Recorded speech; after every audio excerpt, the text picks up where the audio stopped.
सवाल यह है कि थाईलैंड कंबोडिया जंग को चीन अमेरिका की अप्रत्यक्ष जंग क्यों कहा जा रहा है?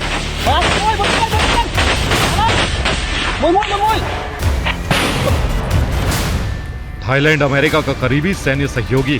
थाईलैंड और अमेरिका के बीच पिछले कई सालों में नियमित और बड़े पैमाने पर सैन्य अभ्यास हुए हैं। इनमें सबसे बड़े सैन्य अभ्यास का नाम है कोबरा गोल्ड। यह एशिया प्रशांत क्षेत्र का सबसे बड़ा और सबसे पुराना संयुक्त सैन्य अभ्यास है, जो हर साल थाईलैंड में आयोजित होता है। पिछला कोबरा गोल्ड सैन्य अभ्यास 25 फरवरी से 7 मार्च 2025 को हुआ था। यह कोबरा गोल्ड का 44वां संस्करण था, जिसमें 3200 सैनिकों की अमेरिकी टुकड़ी शामिल हुई थी।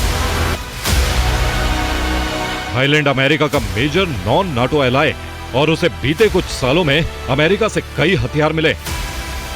थाईलैंड की वायुसेना के पास अमेरिकी F-16 फाइटर जेट है, जिनसे कंबोडिया पर हमला किया जा रहा है। F-16 थाई एयरफोर्स की रीढ़ माने जाते हैं। इसके अलावा थाईलैंड ने अमेरिका से UH-60 Black Hawk attack helicopter भी खरीदे, जो ट्रांसपोर्ट और युद्ध दोनों में इस्तेमाल होते हैं।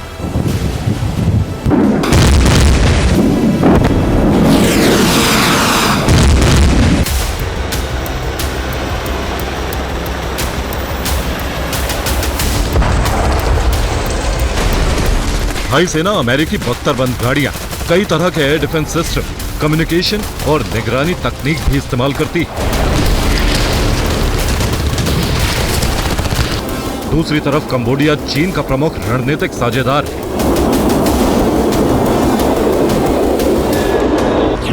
कंबोडिया ने चीन को अपने रीम नेवल बेस के इस्तेमाल का अधिकार दिया। यहां चीनी नौसैनिकों और संसाधनों की तैनाती से दक्षिण पूर्व एशिया में चीन की रणनीतिक पहुंच और बढ़ गई। इसके बदले चीन ने कंबोडियाई सेना को भारी सैन्य सहायता दी, खासकर कंबोडिया की नौसेना को। थाईलैंड और अमेरिका के युद्धाभ्यास के जवाब में चीन ने कंबोडिया में कुछ दिन पहले अब तक का सबसे बड़ा संयुक्त सैन्य अभ्यास किया।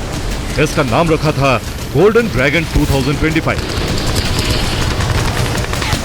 चीन ने गोल्डन ड्रैगन 2025 युद्धाभ्यास कंबोडिया में आयोजित किया था।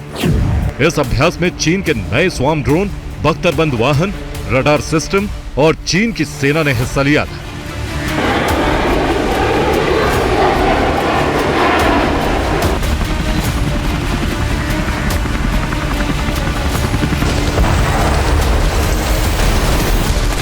कंबोडिया चीनी हथियारों का बड़ा खरीदार है। कंबोडिया की सेना जितने भी हथियार खरीदती है, उसका करीब आधा हिस्सा चीनी होता है। कंबोडिया ने चीन से रॉकेट सिस्टम, हथियारबंद गाड़ियां, रडार और ड्रोन तकनीक जैसी आधुनिक प्रणालियां हासिल की।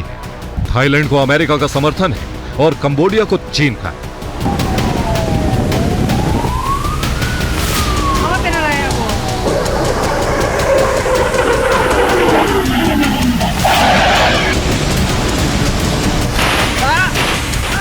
ये बिल्कुल यूक्रेन जैसा हो रहा है, जहां रणभूमि यूक्रेन की है, लेकिन हथियार नाटो और यूरोप के देशों के।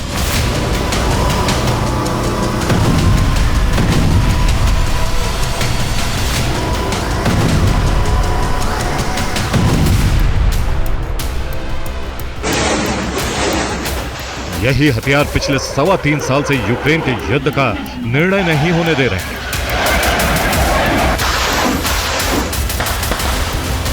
और महाशक्तियों के हथियारों की ऐसी ही होड़ अब कंबोडिया और थाईलैंड में शुरू हो गई।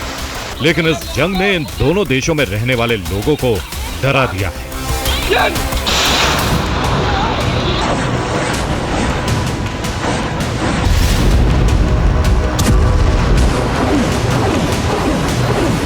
ये एकदम तय है कि कंबोडिया और थाईलैंड की जंग अमेरिका और चीन की छाया में लड़ी जा रही है।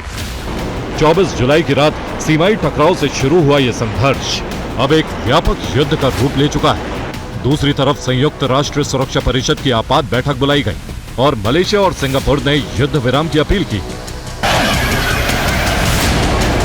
कंबोडिया और थाईलैंड दोनों एशियान के सदस्य हैं और इस युद्ध ने यूएन के साथ साथ एशियान की चिंता भी बढ़ा दी है।